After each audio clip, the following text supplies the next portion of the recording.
Buenas tardes. Seguimos con este tema de las crisis que me parece de una importancia crucial en nuestra existencia, no solo porque van a aparecer siempre de una forma más o menos intermitente y en muchas variantes, sino por todo lo que se ventila en el aprendizaje para cuestionarlas del modo más adecuado.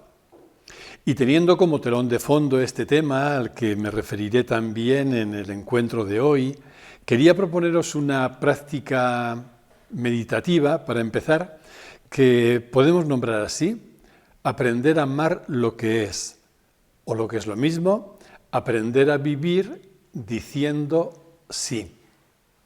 Algo de esto me había referido en el encuentro anterior.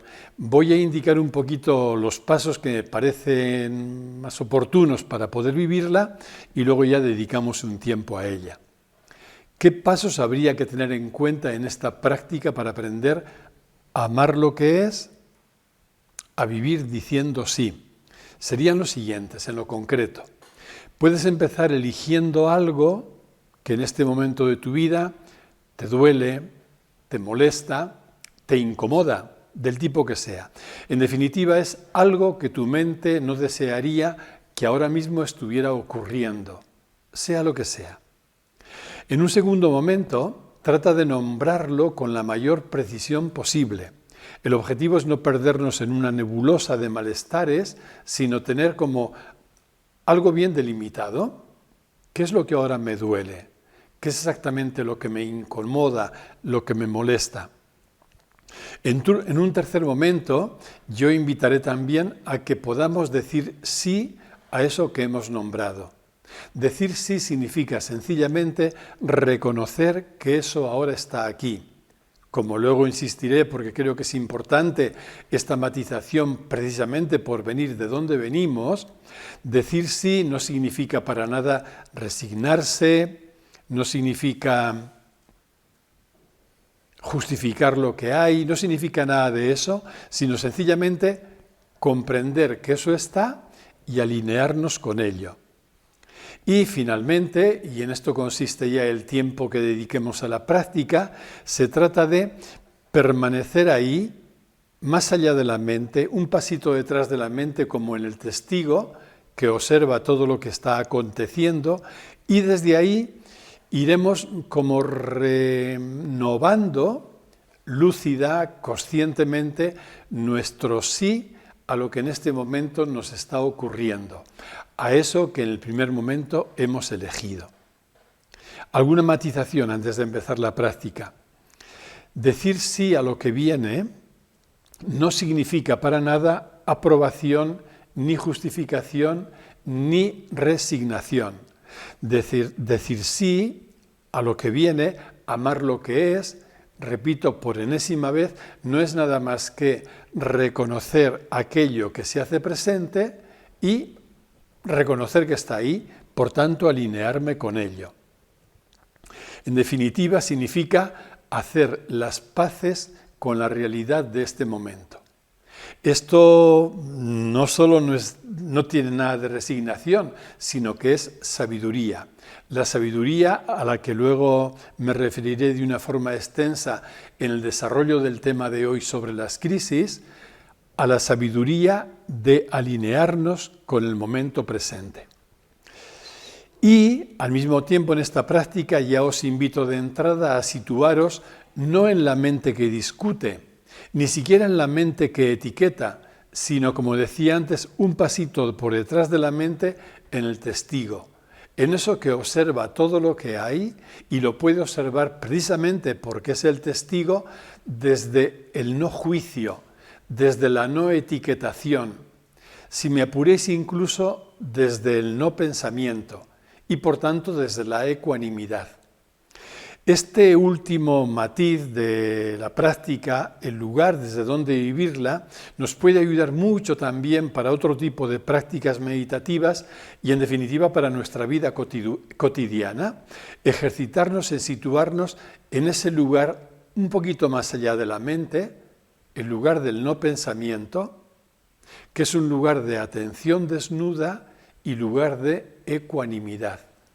Ahora, en la guía de esta pequeña práctica, lo recordaré de nuevo, pero empezamos ya con ella.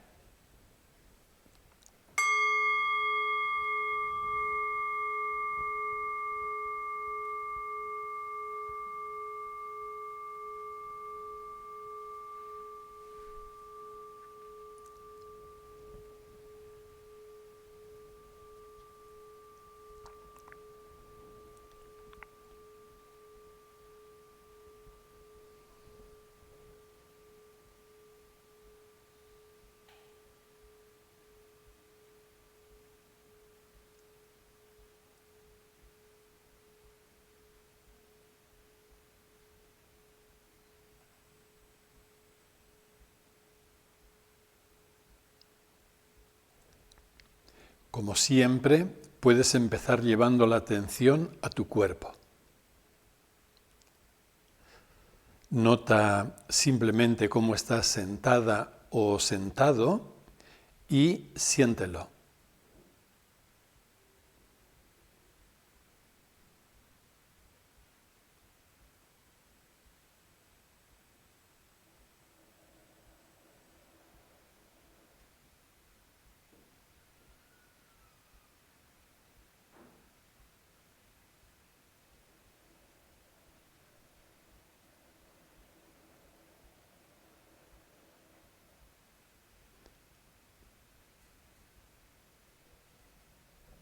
Y ahora, elige algo que en este momento de tu vida te molesta, te incomoda, te preocupa, en definitiva, te duele. Puede ser algo absolutamente puntual, algo muy concreto, o puede ser algo que de una manera crónica se hace presente, no importa. Pero elige solo una cosa, algo que ahora te molesta, te incomoda, te duele. En definitiva, algo que tu mente no querría que ahora estuviera ocurriendo.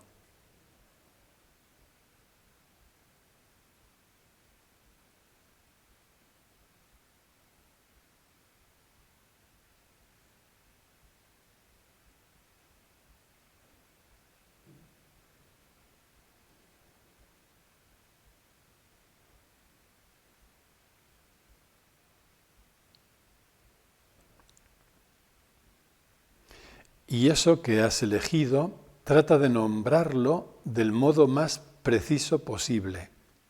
¿Qué es exactamente?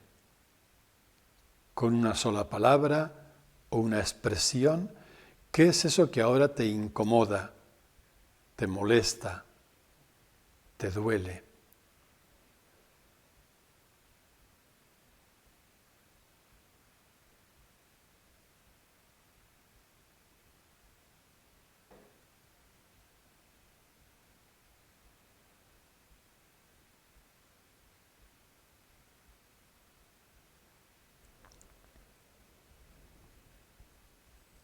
Poco a poco vas a ir poniendo toda tu atención en ello, en eso que has elegido y nombrado.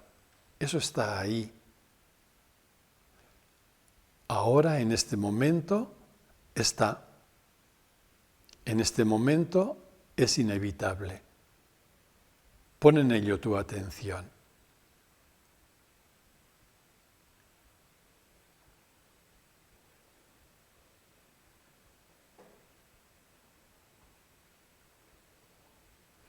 Y, manteniendo la atención en ello, prueba a decir sí a eso que está ahí.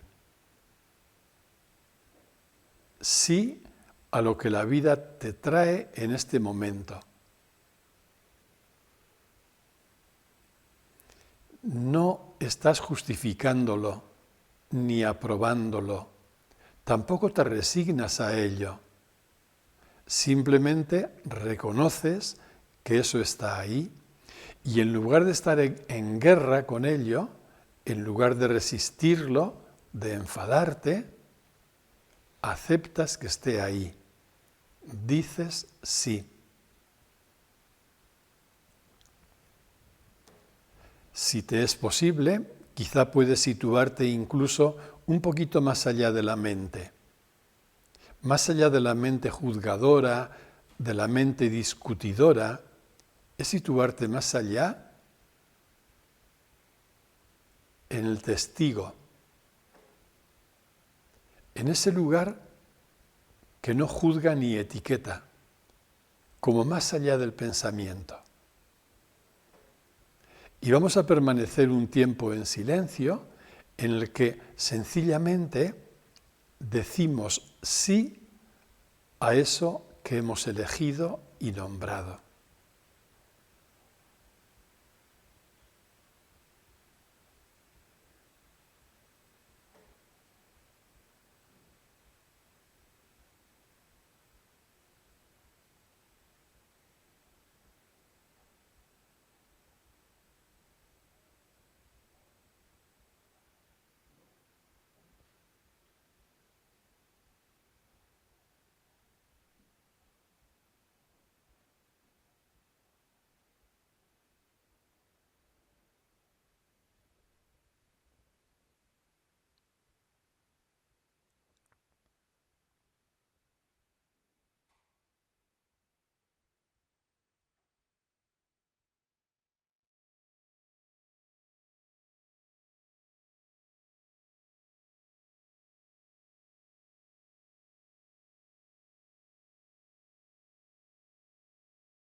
Ojalá fuera posible y tuviéramos oportunidad de compartir lo que vivimos en esta práctica y lo que puede haber despertado en unos y otras. Por lo que a mí se refiere, el hacer esta práctica, sobre todo en momentos de mi existencia donde aparece algo frustrante, del sentido que sea, me ha hecho comprobar varias cosas y vivirlo mejor. Fundamentalmente me ha hecho comprobar dos cosas. Primero, que mi percepción de la realidad se modifica gracias a esta práctica. Una cosa es cuando estoy en la realidad, en lo que ocurre, en una actitud de resistencia, y entonces cómo veo la realidad. Y otra cosa es cuando me alineo con ella. Es como si se produjera una reconciliación con lo real. Y la segunda cosa es que se modifica en mí no solo la percepción de la realidad, sino la percepción de mí mismo. Y paso de verme como alguien que puede estar sufriendo ahora una frustración, pero en definitiva como alguien que aislado, separado de la totalidad y de la vida, a comprenderme y percibirme completamente alineado y en unidad con toda la realidad y con toda la vida. Este milagro lo produce la actitud del sí, decir sí a lo que hay, amar lo que es. Vamos a centrar lo que hoy os quería proponer justamente en este tema, cómo vivir las crisis desde la comprensión que creo que se fragua o se plasma o se concreta en esa actitud de amar lo que es, decir sí. Y que, perdonadme tanta insistencia, pero como sé que venimos de donde venimos y para muchísimas personas todavía aceptar, decir sí, amar lo que es sinónimo de tantas cosas que instintivamente rechazamos, la resignación, la claudicación, la indolencia, la indiferencia, el pasotismo, decir que no tiene nada que ver. Y la diferencia fundamental es que cuando entramos en el camino de la comprensión, de decir sí a lo que es, de amar lo que es, esa actitud, lejos de ser indolente o resignada, es una actitud que va dotada de un dinamismo poderosísimo que siempre nos va a mover a realizar la acción adecuada.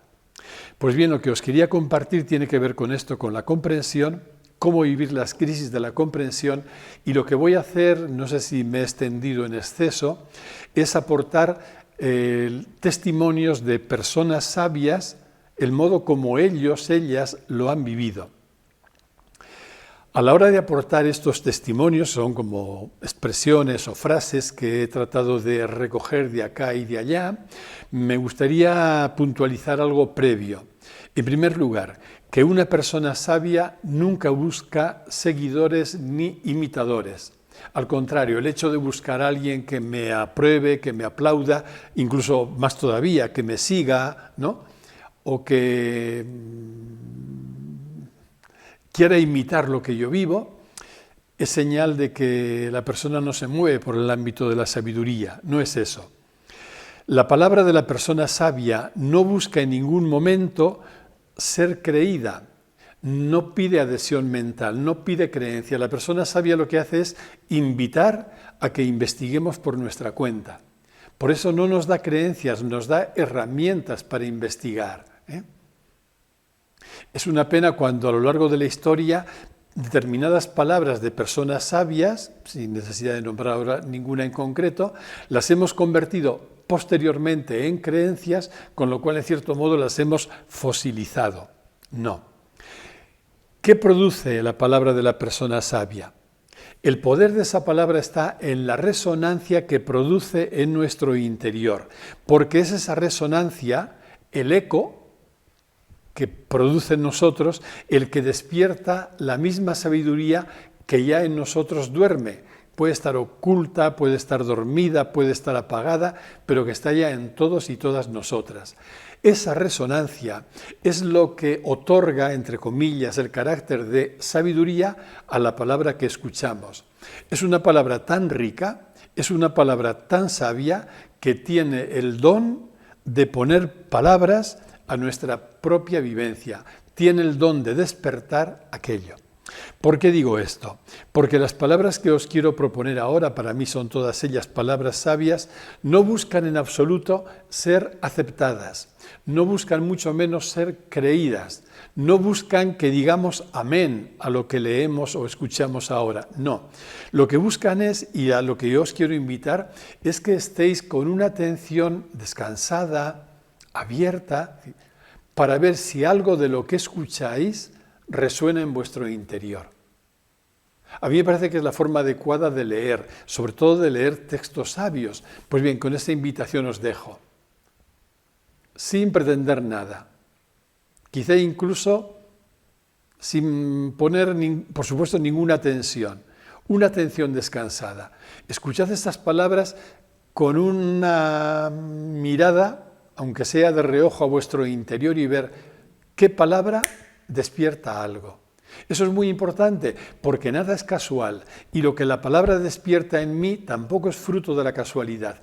Va a despertar en mí en este momento justo aquello que en mí quiere vivir. Y sin más preámbulos vamos a ello porque son muchas. Como decía, quiero compartir estas palabras solo para invitaros a ver si encuentran en vuestro interior un eco o resonancia. Si no encuentran, dejadlas pasar, no ocurre nada. Si alguna encuentra, prestad atención. Vamos a empezar con una palabra de Jesús de Nazaret. Lo único que yo haré será leer estas palabras sin comentarios porque si no el tiempo se nos escaparía. Que no sea lo que yo quiero, sino lo que quieres tú. Está expresada en un lenguaje teísta, lógicamente, pero se puede expresar en un lenguaje universal. Que no sea lo que yo quiero, sino lo que la vida quiere. Epicteto, he aludido antes a él, es un sabio de la escuela estoica, prácticamente contemporáneo de Jesús. No pretendas que lo que ocurre, ocurra como tú quieres, sino quiere que lo que ocurre, ocurra como ocurre.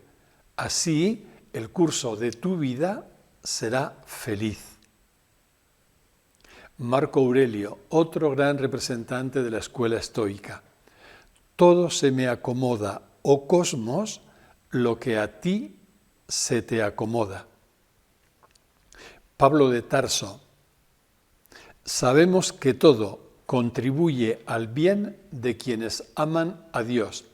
De nuevo expresado en un lenguaje teísta, pero más allá de lenguajes y de mapas que son solo mentales, en un lenguaje no religioso, no teísta, podría expresarse de este modo. Todo contribuye al bien de quienes conocen lo que son y se identifican con ello. Al final, lo que las religiones llaman Dios no es nada más que otro nombre de nuestra verdadera identidad. Por tanto, todo contribuye al bien de quienes conocen su verdadera identidad y viven desde ella. Agustín de Hipona. La felicidad consiste en el proceso de tomar con alegría lo que la vida nos da y soltar con la misma alegría lo que la vida nos quita. Hildegarda de Bingen, una mujer polifacética en todos los sentidos, una mujer sabia en el siglo XIII, era beguina. Doy la bienvenida a todas las criaturas del mundo con gracia. Una contemporánea suya y perteneciente también a ese gran movimiento de mujeres beguinas, ¿cómo deberíamos vivir? Vive dándole la bienvenida a todo. Rumi, un poeta sabio y místico sufí también del siglo XIII, creo que nació justamente el año 1200, dice así: el ser humano es una casa de huéspedes. Cada mañana un nuevo recién llegado, una alegría, una tristeza, una maldad que viene como un visitante inesperado. Dales la bienvenida y recibe a todos, aun si son un coro de penurias que vacían tu casa violentamente. Trata a cada huésped honorablemente. Él puede estar creándote el espacio para una nueva delicia. el pensamiento oscuro, la vergüenza, la malicia. Recíbelos en la puerta sonriendo e invítalos a entrar. Agradece a quien quiera que venga, porque cada uno ha sido enviado como un guía del más allá. El maestro Eckhart, para mí la cumbre de la mística cristiana, era un místico renano y doctor en teología, un hombre sabio, también en el siglo XIII. El maestro Eckhart dice que el hombre acepte todas las cosas como si él mismo las hubiese elegido. Esto es decir sí. No se refiere a que tú hayas elegido lo que te hace daño, no, eso se llama masoquismo. Se refiere a la actitud interna con la que vivir todo lo que te ocurre. Vendría a decir, vive todo como si tú mismo lo hubieras elegido. Juliana de Norwich, otra mujer también muy peculiar en el siglo XIV, también del gran movimiento de las beguinas, ella inglesa. El pecado es necesario, pero todo acabará bien, y todo acabará bien, y cualquier cosa, sea cual sea, acabará bien. Un paréntesis para una pequeña anécdota en esta frase. Parece que alguien, o ella misma, ¿no?, dice que esto lo recibió como en una inspiración, como una voz interior. Y Juliana no debía de ser demasiado confiada, porque después de escuchar esta voz, dice que dijo, siempre en un lenguaje teísta, Señor, ¿todo va a acabar bien? ¿Va a acabar bien? Dice que volvió a escuchar una voz que le repetía, Juliana, aunque tú no lo entiendas para nada, todo, absolutamente todo, sin excepción, acabará bien. Teresa de Jesús, una cima también de la mística cristiana, incluso de la poesía cristiana.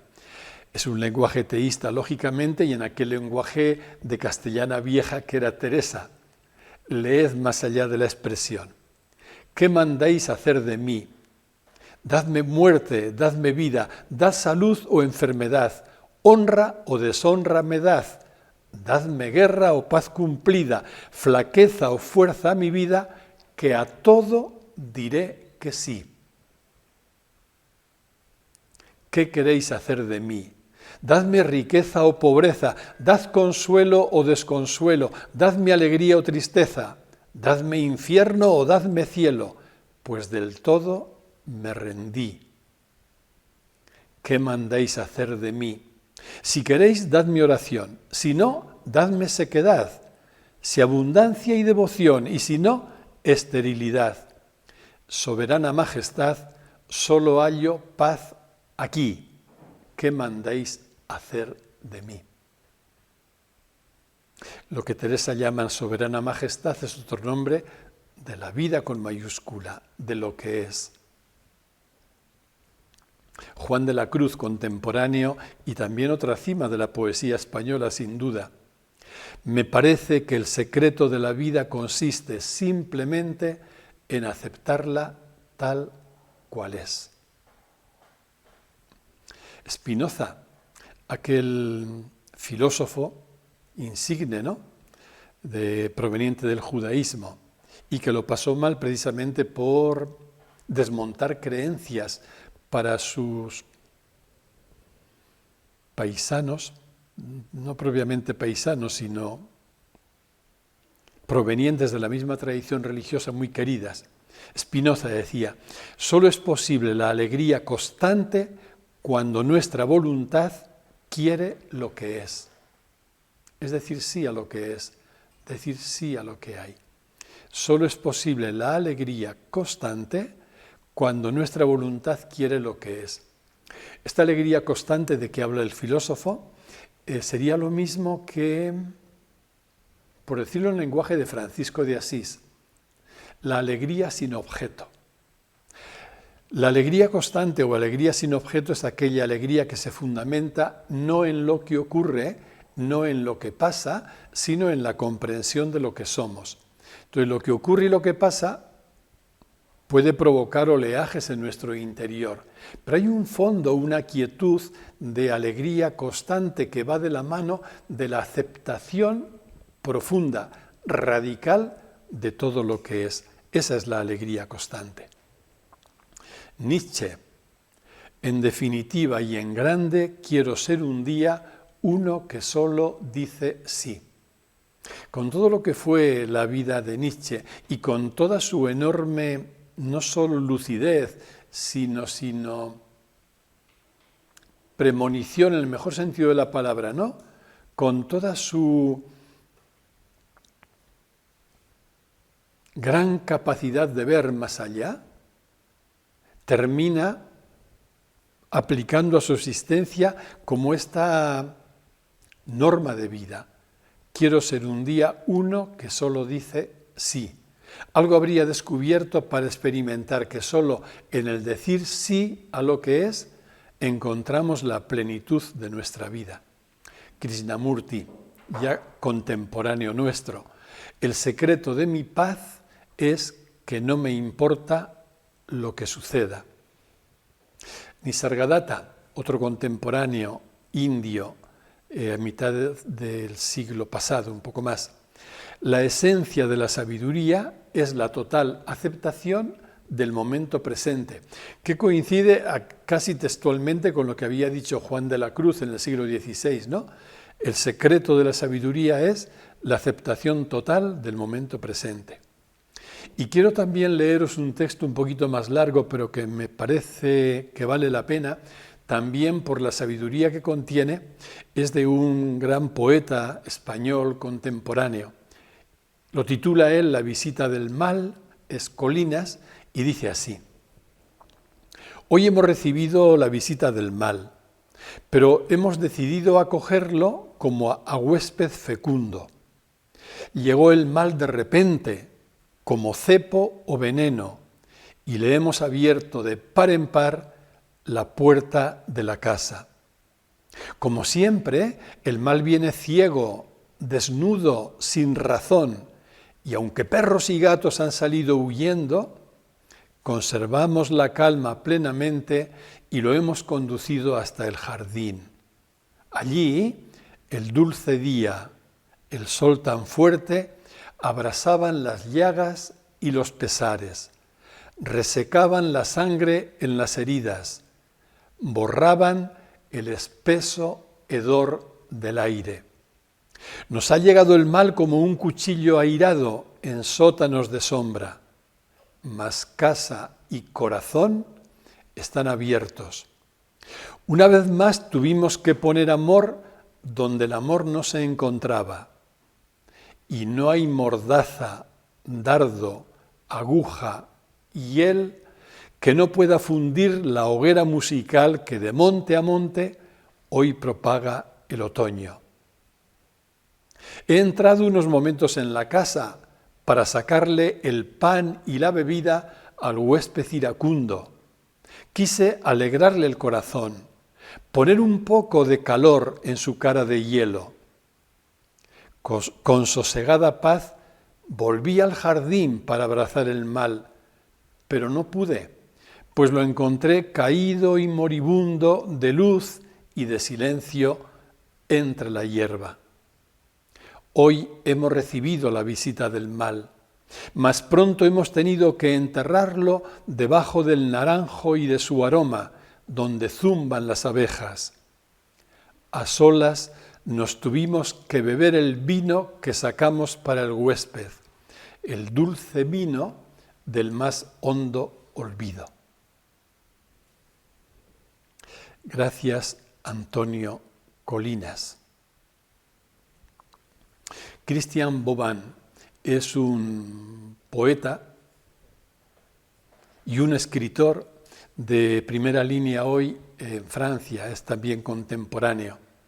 Tiene textos preciosos, tiene un libro extraordinario como resultado del acompañamiento que vivió durante años a su padre enfermo de Alzheimer, un libro que ha titulado, si no recuerdo mal, La presencia pura, me parece. En todo caso, si ponéis en el buscador Christian Vauban, seguro que encontráis el libro.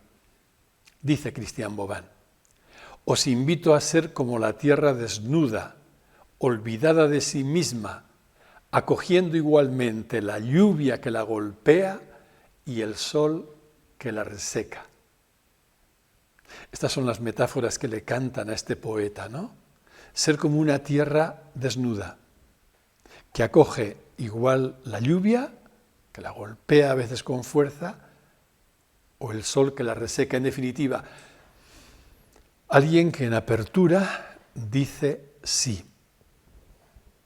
Jan Kersov es otro contemporáneo. Él escribe: al permitir que el momento presente sea tal como es, uno ve lo que ocurre y hace lo que tiene que hacer.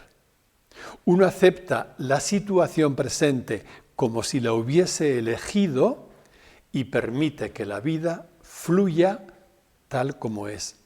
Esto para mí tiene resonancias del maestro Eckhart, que probablemente Kersov no conozca, pero es lo mismo, uno como si lo hubiese elegido. Y fijaos qué belleza, lo que se consigue con esta actitud no es entristecerte, no es hundirte, no es deprimirte, no es resignarte, no es caer en la indolencia o la pasividad y la despreocupación por ti y por los demás. Al contrario, lo que se consigue con ello es permitir, favorecer que la vida fluya. Y cuando la vida fluye, alcanza a todos y a todo. Lo que ocurre es que como nuestra mente tiene sus particulares, restrictivas y con frecuencia engañosas ideas acerca de lo que es la vida y acerca de cuál debe ser nuestra actitud ante la vida, nos confunde por completo. Y cree que acertamos en la vida cuando resistimos, cuando nos oponemos a ella, cuando le queremos dar clases diciendo lo que tiene que ser o no tiene que ser. Nos confunde tanto.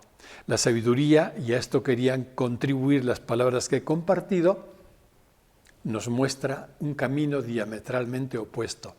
Pues aquí las dejo, si os interesa podéis lógicamente volver a ellas, pero siempre desde esta clave, de esta clave de tener una mirada puesta en lo que escuchamos o leemos y otra en nuestro interior.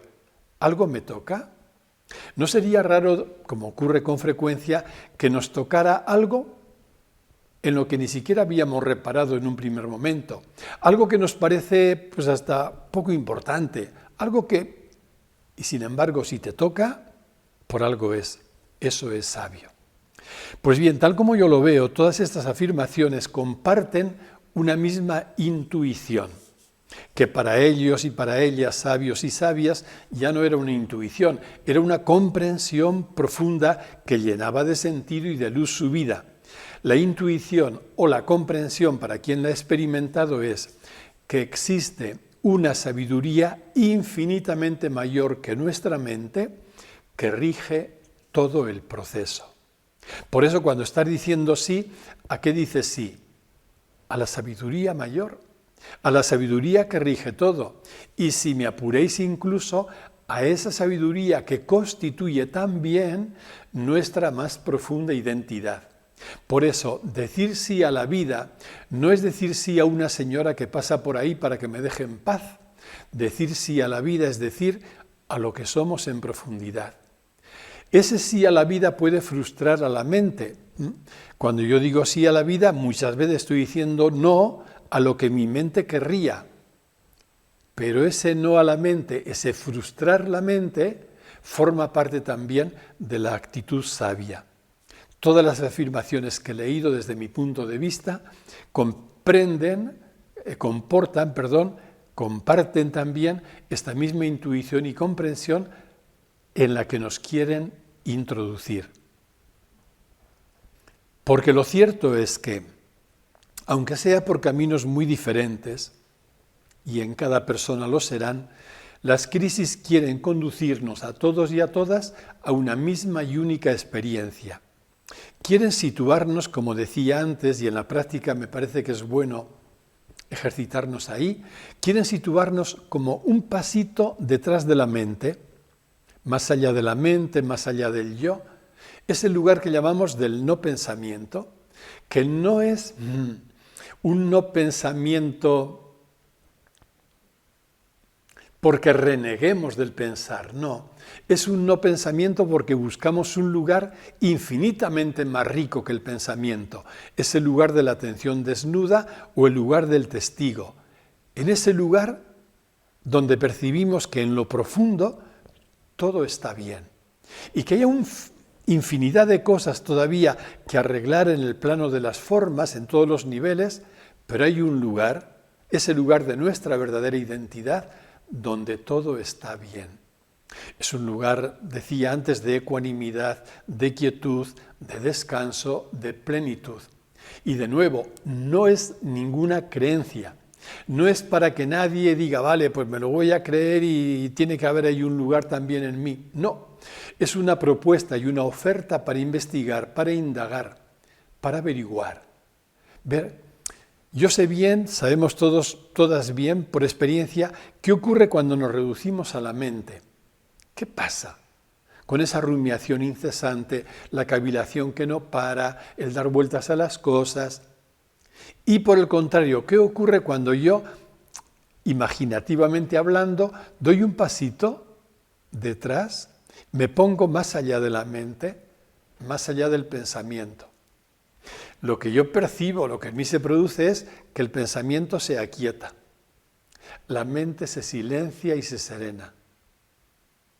Solo hay atención despierta como nunca, lúcida, pero sin contenidos. Por eso ahí no hay juicio, no hay etiquetas, no hay discusiones con la vida, algo que a la mente le encanta tanto, estar discutiendo, bueno, con la vida y con todo lo que se ponga por delante. Cesa la mente discutidora y lo que hay es atención plena, luminosa. Es el lugar del testigo.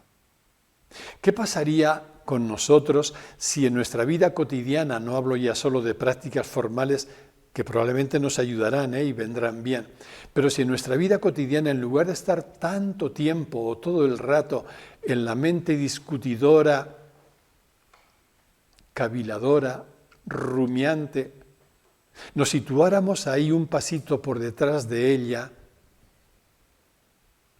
en el no pensamiento, en la atención desnuda, en el testigo.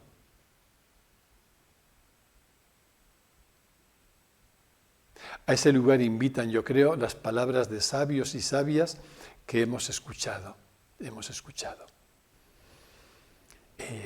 No sé si hace falta añadirlo, pero algo que se comprueba también en ese lugar es que tu mente no solo no se atrofia, no solo no pierde importancia, sino que se hace más creativa, más lúcida y más transparente que nunca.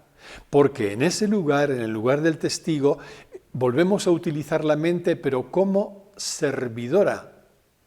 No es la mente que nos domina, la mente pensante y que lucubra y que nos convierte en marionetas a su antojo, sino que ahí estamos en el lugar a salvo, donde somos, en el testigo, y desde ahí utilizamos la mente como una herramienta a nuestro servicio.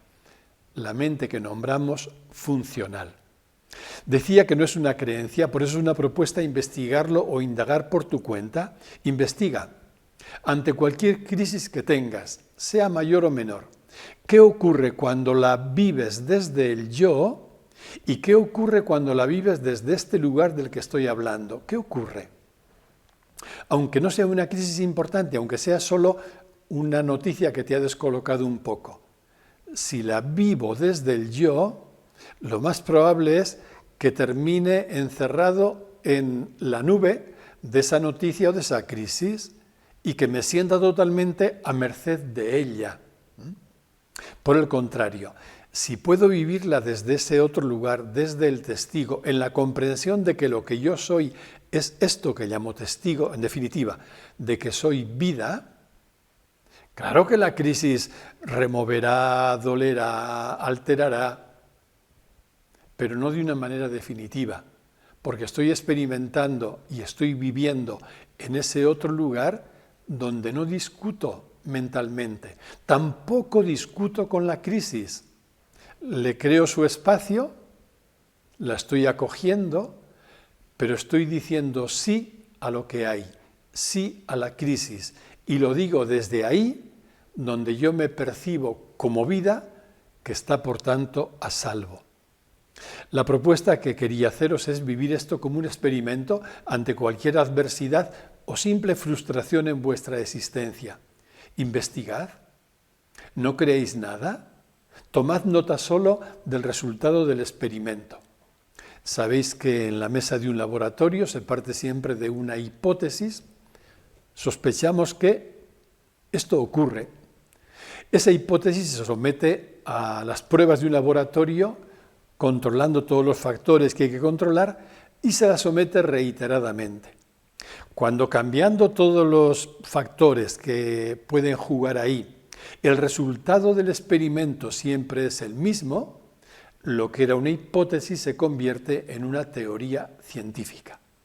Si en nuestra práctica cotidiana vamos experimentando esto una y otra vez, también lo que en principio podía ser solo una idea, puede que se convierta en comprensión. Hay un cuento, creo que es un cuento zen, con el que me gustaría terminar ya compartiéndolo, terminar este encuentro. Dice ese cuento que un joven, un discípulo, que estaba formándose en un monasterio, parece que últimamente iba teniendo muchas crisis que le provocaban mucho dolor, mucho sufrimiento, que lo descolocaban con cierta frecuencia y que incluso lo hicieron entrar por una pendiente muy peligrosa, como es esa pendiente de la queja, el lamento y el victimismo. Así que acudió con toda esa mochila de quejas y lamentos a su maestro, un anciano venerable, al que le compartió su propia queja. Que estoy muy mal, que todo parece que va contra mí, que la vida parece que también se ha confabulado en mi contra, que no logro superar el sufrimiento, que todo me sale mal. Y queja tras queja, mientras el maestro escuchaba, le propuso algo. Dice, vas a tomar un vaso, llénalo de agua, y vas a poner todo lo que cabe de sal en tu mano dentro de ese vaso. Disuélvelo y te lo bebes.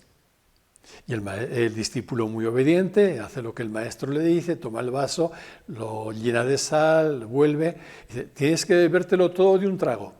Y el discípulo se bebe todo el vaso por obediencia. Bueno, lo que sintió es indescriptible. Le dice el maestro, ¿cómo has sentido? ¿Cómo estaba el agua? Estaba horrible, eso no se podía vivir, era directamente asquerosa. Dice, bien, ahora ven conmigo. Y lo tomó de la mano el maestro y lo llevó a un lago enorme que estaba allí cerca del monasterio donde vivían. Dice, mira, ahora vas a tomar exactamente la misma cantidad de sal que pusiste en el vaso, tírala en el lago. El alumno, el discípulo obediente, tomó la misma sal y la zurrió, la desparramó en el lago. Dice, ahora bebe agua. Dice, ¿cómo está el agua? Está muy buena, maestro. Dice, ¿qué conclusión sacas? La invitación de aquel maestro se puede resumir aquí. Cae en la cuenta de que tú no eres el vaso que tu mente piensa que eres, sino que eres el lago. Un lago sin orillas. Permite, por tanto, que la comprensión se expanda. Muchas veces cuando afrontamos las crisis desde esa postura más o menos victimista, pero por lo menos desde la queja y el lamento, es porque nos hemos reducido a un pequeño vaso. Y claro, una crisis un poquito gorda en un vaso pequeñito nos resulta intragable. No podemos. Creemos que nos va a aplastar por completo. Pero sí, a partir de lo que vamos experimentando en nuestra existencia, sí también al hilo de las palabras de sabiduría que he compartido antes, va creciendo en nosotros la comprensión y de pronto caes en la cuenta de que no eres ese vaso al que te había reducido tu mente, sino que lo que tú eres, lo que somos en nuestro nivel profundo, en nuestra verdadera identidad, es nada menos que la vida. Claro que la sal caerá ahí, pero el efecto que produce no tiene nada que ver con lo que en el caso anterior habíamos experimentado. Pues bien, lo decía al inicio, tal como yo lo veo, creo que las crisis, el papel de las crisis es traernos a esta comprensión. Las crisis, yo, tal como lo veo, me parece que es un disfraz que la vida adopta cuando no le dejamos otro modo de enseñarnos a comprender lo que realmente somos. Y ese sería el objetivo último de las crisis y lo que tienen que enseñarnos. Y desde aquí, no quiero terminar sin aludir a ello, me parece que brota también una actitud honda de compasión, la compasión más genuina, más amplia, no en vano la compasión es hija de la comprensión, que nos hace como más sensibles en el mejor sentido de la palabra, más solidarios, más abiertos y abiertas para poder acoger, comprender y acompañar a las personas que están pasando por momentos difíciles y dolorosos. Es decir, la crisis, aun viviéndola bien, no nos lleva a desvalorizar la crisis que vive cualquier persona o el dolor que cada persona atraviesa, sino paradójicamente justo a lo contrario, a vibrar más con esa persona en su situación, a sentirnos más solidarios, solidarias con ella y a saber acompañarla mejor. Porque efectivamente en el recorrido de nuestra existencia humana hay experiencias, momentos, circunstancias realmente dolorosos para muchas personas. En definitiva, como digo, la crisis viene a ayudarnos a comprender que somos vida. No somos el vasito, somos el lago. No somos un yo que tiene vida, somos la vida que se está experimentando en esta forma concreta que llamamos yo. Y esa vida, que es lo que somos, es un proceso inteligente y autodirigido. Si utilizamos la palabra vida para nombrar lo que es esa realidad inefable que no tiene nombre, lo que es, lo que a veces llamamos también consciencia, eso que llamamos vida no es algo amorfo, no es algo impersonal en el peor sentido de la palabra impersonal, en todo caso es una realidad transpersonal. No es algo ignorante o inconsciente, no. Es un proceso inteligente, es pura inteligencia, pura sabiduría, pura consciencia y autodirigido, de modo que todo sería visto desde nuestra perspectiva como un proceso de despliegue de la misma vida. Por tanto, lo que llamamos vida no puede equivocarse. La vida es sinónimo de la totalidad. ¿Cómo habría de equivocarse la totalidad? ¿Cómo habría de equivocarse la vida? En la vida no hay error. No cabe el error. Por eso, la vida sabe. Tengo una amiga muy querida que ha pasado momentos muy complicados y momentos de mucha oscuridad con frecuencia, y me comentaba que en esos momentos difíciles no quería discutir con nada con su mente, no quería ni siquiera analizar nada porque no le daba para ello, y solo tenía como una especie de mantra, ¿no?, que era un faro de luz para ella. El mantra era este: la vida sabe, la vida sabe. Estoy confundida, no veo nada, todo es oscuridad, todo es, como dijera Juan de la Cruz, noche oscura de los sentidos y del espíritu. Todo para mí parece que está ciego, pero la vida sabe. Y no solo eso, hablando un día con ella más detenidamente, llegamos también a esta conclusión.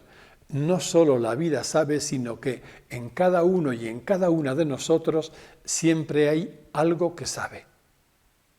Mi mente puede estar hecha un lío, mi mente puede estar más que espesa, mi mente puede estar ciega, pero en mí siempre hay algo que sabe. Ese algo que sabe no es nada más que otro nombre de la sabiduría que rige todo el proceso de la sabiduría que somos. En nosotros, en cada uno, en cada una, siempre, siempre, siempre hay algo que sabe. Por eso, el hecho de que la vida sabe hace que la vida o la totalidad son siempre fiables, con lo cual tenemos motivos para poder confiar aun en medio de la noche oscura y del dolor más insoportable. Confiar, saber que el fondo de lo real es fiable y que puedo confiar, es idéntico a vivir en nuestra existencia diciendo sí. Y todas las frases que he querido compartir antes de hombres y mujeres sabias, todas ellas, expresadas cada cual, pues eso, según el perfil de cada sujeto que lo hacía, pero todas ellas podrían sintetizarse en esta expresión. La sabiduría consiste en vivir diciendo sí, sí a lo que es. Como os decía, ha sido en este librito donde, si estáis interesados o queréis volver sobre ello, podréis encontrar en ese capítulo que se titula Lo que viene conviene, esta intuición de hombres y mujeres sabias, todos los textos que he compartido y alguno más. Y lo dejamos aquí también. Aquí quedamos hasta la semana que viene, en la que volvamos a encontrarnos. Que tengáis una buena tarde y una buena semana.